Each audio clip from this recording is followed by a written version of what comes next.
And now, Geek Week is back! Yeah! Geeks Week 2023, November 6th to 12th.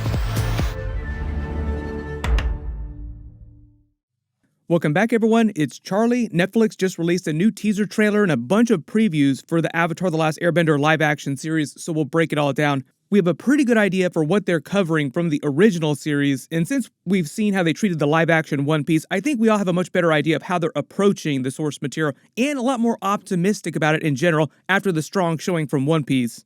If you're brand new to the channel, I'll be doing videos for the series once it does premiere. Be sure to subscribe to get everything. I'll probably do a fun Avatar giveaway when that actually starts. They're going to release a much bigger trailer in a couple of weeks. They'll probably announce a loose release date in whatever kind of trailer that winds up being, like spring or summer next year. My bet is on summer, around the same time that One Piece premiered this past year, like July or August. This is the official logo, and using the live-action One Piece as a benchmark, I'll say they'll also change the original Avatar intro, but they'll also do something similar to that with the four elements, with voiceover narration from Katara.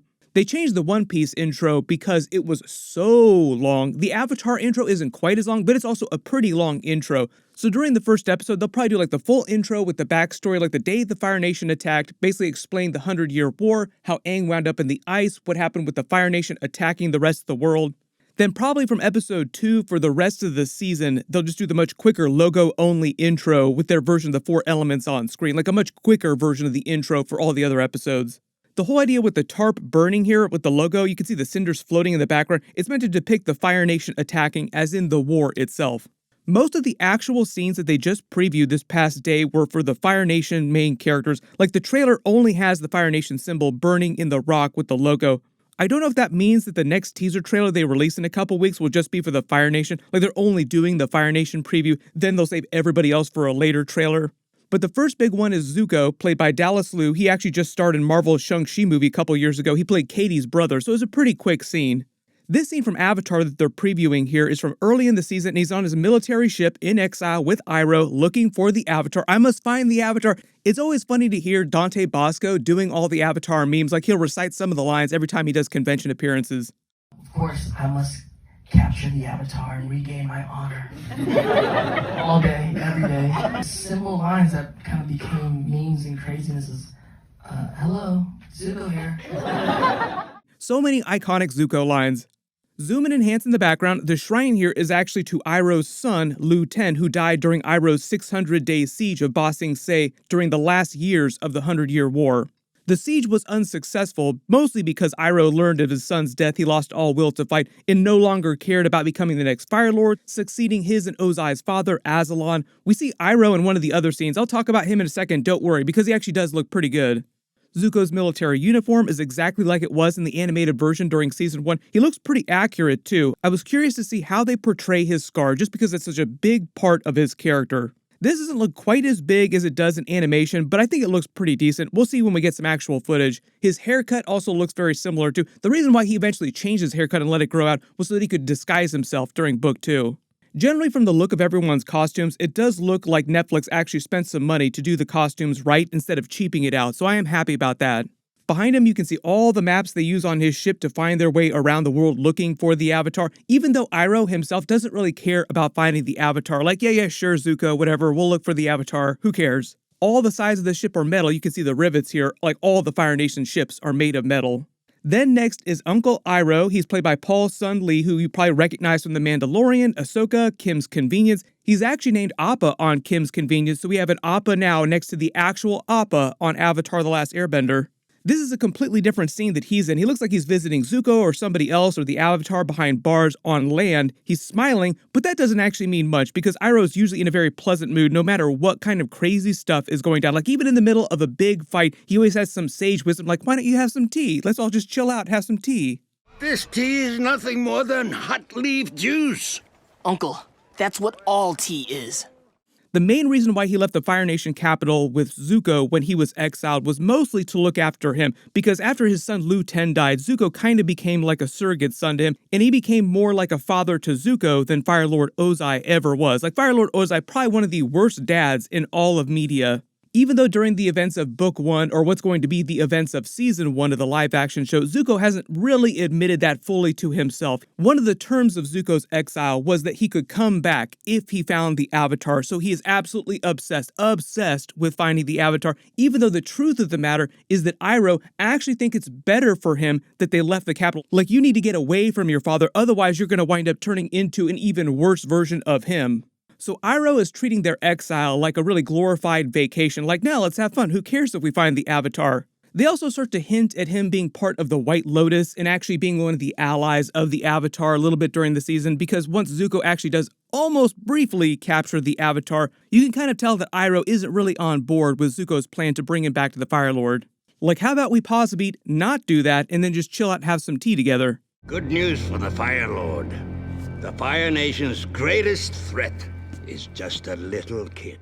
Zuko probably has one of the best redemption arcs of all time. Season 1, though, is like him at the beginning of that. So he's like zero chill Zuko. Iroh spends most of his time trying to get him to forget about the Avatar and start enjoying his life. It's not really till like well into Book 2 that he slowly starts to do that. Like, it takes a while for that to set in.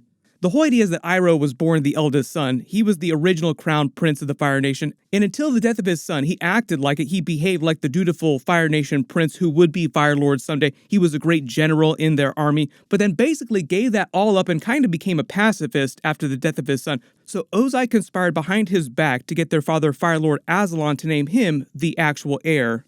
Speak of the devil, this is Fire Lord Ozai. He's played by Daniel Dae Kim. Most of you might remember him from previous Avatar roles, like he was on both series. He was General Fong during the original Avatar: The Last Airbender series, and then during Legend of Korra, he played Asami's father, Hiroshi Sato. I can't imagine what it feels like to wield such devastating power. It's an awesome responsibility. What do you think of my little operation here? It's very impressive, Mr. Sato. Please call me Hiroshi. So this is like full circle coming back to the original series for him. Like, he's a huge star now, so it's a pretty easy slam dunk casting him as Ozai. Like, oh, of course we would bring him back for this. He looks fantastic. He's going to be a great overarching villain for like the entire series. And for those of you that did not watch the original animated Avatar: The Last Airbender, Mark Hamill was actually the voice of the original Fire Lord Ozai. I'm gonna free Uncle Iroh from his prison. He's the one who's been a real father to me. Oh, that's just beautiful. Maybe he can pass down to you the ways of tea and failure. During his scene here, he looks like he's reading a war map, part of their current military campaigns. When Sozin's comet eventually comes, the Fire Nation will reach its peak level of power, making him all but unkillable to anyone but the Avatar. During the scene, he's inside the Fire Nation Palace throne room. Those are the same fires behind the throne from the animated series. His robes look exactly like the Fire Lord's customary robes from the original series. Each Fire Lord wears mostly the same robes. Zuko wears them too when he becomes Fire Lord. This is the Fire Lord's headpiece. That's like their version of a crown. Each Fire Lord wears it, even Zuko eventually.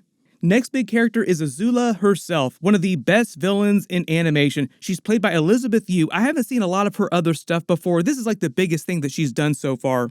You just have to imagine the casting director looking for someone who can pull off like the entire range of crazy. Like, most of the time early on, Azula is depicted as this cold, calculating character, and by the very end of the story, she has gone full-blown crazy pants. Like, dial it up to 110%. Get her in that insane asylum. It is going to be so much fun watching her torment all the characters from the majority of the show, then to see her completely fly off the deep end. Just in terms of power level, she starts out being way more powerful and practiced than Zuko. Like, she has crazy natural talent in firebending. She is a firebending prodigy. That's why her fire is blue flame, not regular flame. She also starts out the series already knowing how to lightning bend. Zuko eventually learns how to do those things, but Iroh has to teach him how to lightning bend later in the series. The last big scene they're previewing here is of Commander Zhao, who's one of the other main antagonists in the first arc of the show, like Book 1, Season 1. I don't really count Zuko as an antagonist, but that's kind of how he starts out at the very beginning of the series. Really, it's Commander Zhao that's the main villain of Season 1. Like, he winds up taking over the search for the Avatar after he learns Zuko and Iroh found him, tails him to the Northern Water Tribe where he lays siege to the city, becomes more of a rival to Zuko because he wants the promotion to the rank of general and the glory of bringing the Avatar back to Fire Lord Ozai instead of letting Zuko do it. Which also starts to set Zuko down the path of being the Avatar's ally during Season 1, like the whole Blue Spirit mask event hiding himself. He doesn't actually start out calling himself the Blue Spirit either till like later in the series.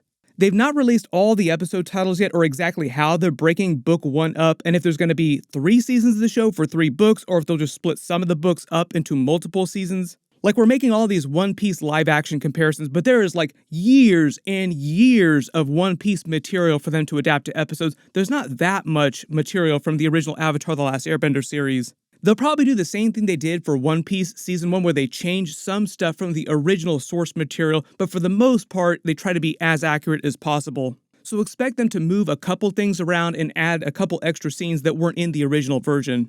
Like, they might make Azula and Ozai bigger characters during Season 1. But I do think they'll be accurate in that they'll wait till Season 2 to introduce the Toph character. There's a whole bunch of stuff coming up. They're also doing some One Piece stuff at this upcoming Netflix event where they're dropping the Avatar: The Last Airbender trailer, but they're not really ready to release Season 2 yet. Like, they literally just started working on it again because the writer's strike ended. I just did a One Piece Season 2 teaser trailer video, so I'll link that below in the description and at the end of this. But the other big reminder is that Invincible Season 2 episodes will start in a couple weeks. I'll be doing episode videos for that, so animation fans will be eating really good in the next year or two. Mike and Bryan's Avatar: The Last Airbender movie isn't going to premiere till like 2025 though, so it'll be a good long while before we actually see some footage from that. They're also working on a brand new Avatar: The Last Airbender series based on like the next Earthbender avatar after Korra, so we'll find out more about that soon too.